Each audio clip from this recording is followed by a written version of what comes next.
नमस्कार बंधुरा केमन आছেন আপনারা সবাই आशा करी ভালো আছেন। আজকে আবার একটি নতুন রেসিপি নিয়ে আপনাদের সঙ্গে দেখা করছি।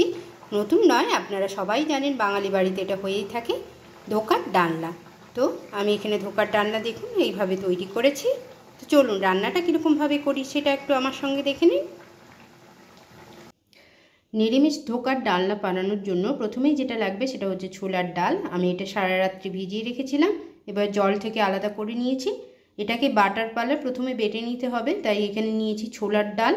আর তার সঙ্গে এখানে কিছুটা আদা আমি কুচো করে নিয়েছি আর দুটো কাঁচা লঙ্কা। এইগুলো দিয়ে আমি এটার একটা পেস্ট বানিয়ে নেব মিক্সিতে, আর সঙ্গে পরিমাণ মতো নুন। একটা মিক্সিং জারের মধ্যে আমি দুটো কাঁচা লঙ্কা, আদা, ছোলার ডাল আর সঙ্গে সামান্য একটু জল দিয়ে এটার পেস্ট বানিয়ে নিচ্ছি। ছোলার ডালটা আমার বাটা হয়ে গেছে। খুব বেশি জল দিয়ে বাটবেন না, তাহলে যখন এটা ধোকা করার জন্য আপনি কড়াই তুলবেন তখন প্রচুর পরিমাণ টাইমটা লাগবে, সময়টা বেশি লাগবে। সেই জন্য যতটা পরিমাণ জল কম দেওয়া যায়, একদম টাইটও নয়, একটু পাতলা রেখেই করবেন। এবারে ধোকা তৈরির জন্য প্রথমেই আমি একটি কড়াইয়ে নিয়ে নিচ্ছি সরষের তেল। খুব বেশি পরিমাণ নয়, অল্প পরিমাণই লাগবে। তেলটা একটু ভালো করে গরম করে নেব আর কড়ার সাইডে একটু লাগিয়ে নেব, যাতে খুব বেশি চিটে না যায় কড়ার গায়ে। সেই জন্য ভালো করে একটু লাগিয়ে নেব। তেলটা ভালো করে গরম হয়ে গেছে, আমি দিয়ে দিচ্ছি এখানে গোটা জিরে, সঙ্গে হিংটা দেবেন, তাহলে ধোকার মধ্যে খুব সুন্দর একটা গন্ধ আসে। এবারে ছোলার ডালটা আমি দিয়ে দিচ্ছি।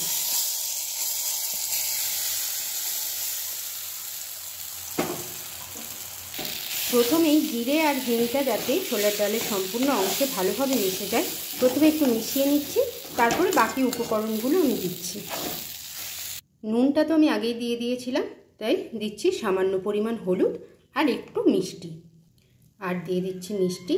এবার ভালো করে এটাকে মিশিয়ে নেব পুরো ছোলার ডালের সঙ্গে। খুব বেশিক্ষণ সময় লাগবে না, কিছুক্ষণ পরে দেখবেন পুরো ডালটা এইরকমভাবে এক জায়গায় চলে আসবে, কড়াই থেকে ছেড়ে এইভাবে এক জায়গায় চলে আসবে, মানে আমাদের ধোকার ডালটা রেডি হয়ে গেছে, ছোলার ডালটা ধোকা বানানোর জন্য।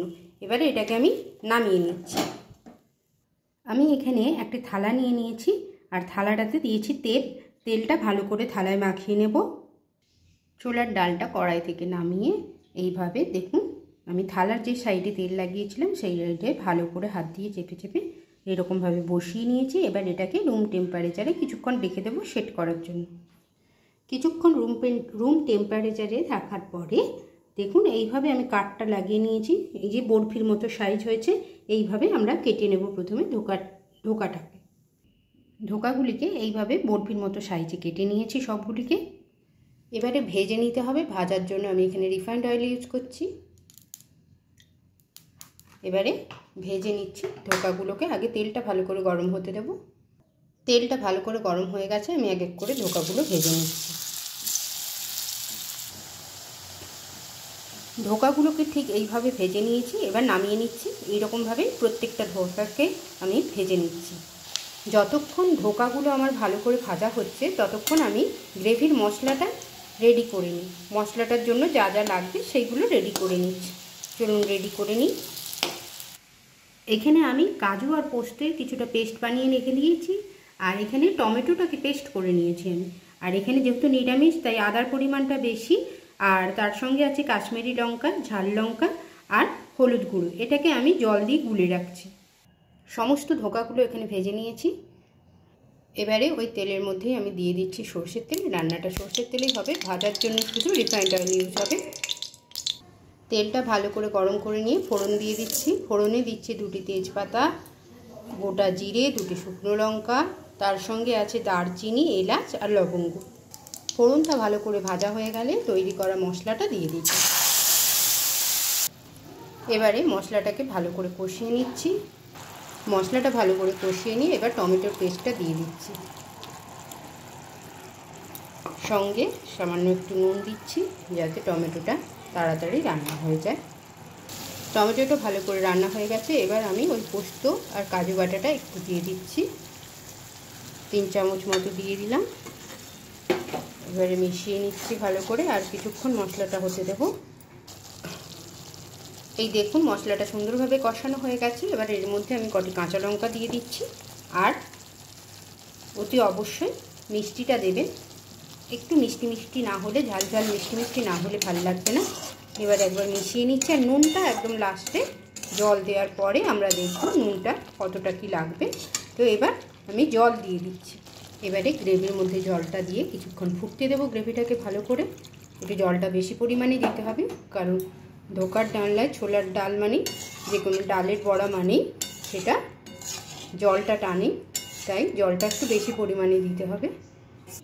গ্রেভিটা সুন্দরভাবে কিছুক্ষণ ফুটে উঠেছে। এবার আমি এর মধ্যে ধোকাগুলো যেগুলো ভেজে রেখেছিলাম দিয়ে দিলাম। একটু হালকা হাতে মিশিয়ে নেবেন, না হলে ধোকাগুলো ভেঙে যাওয়ার একটা সম্ভাবনা থাকে। হালকা হাতে একটু মিশিয়ে নিয়ে কিছুক্ষণ ফুটতে দেবেন।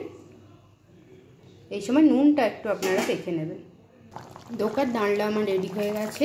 এবারে একটুখানি গরম মশলা দিয়ে দিলাম, আর লাস্টে নামানোর পরে ঘি দিয়ে দিলে ব্যাস ধোকার ডালনা রেডি।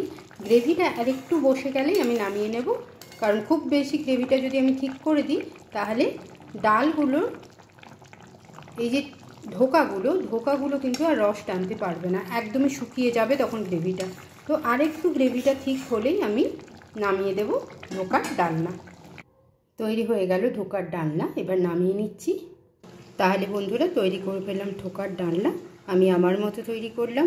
তো আপনারা জানাবেন আপনারা কী পদ্ধতিতে করেন, বা আমারটা যদি ভালো লাগে তাহলেও জানাবেন। ওপর থেকে দিয়ে দিচ্ছি গাওয়া ঘি।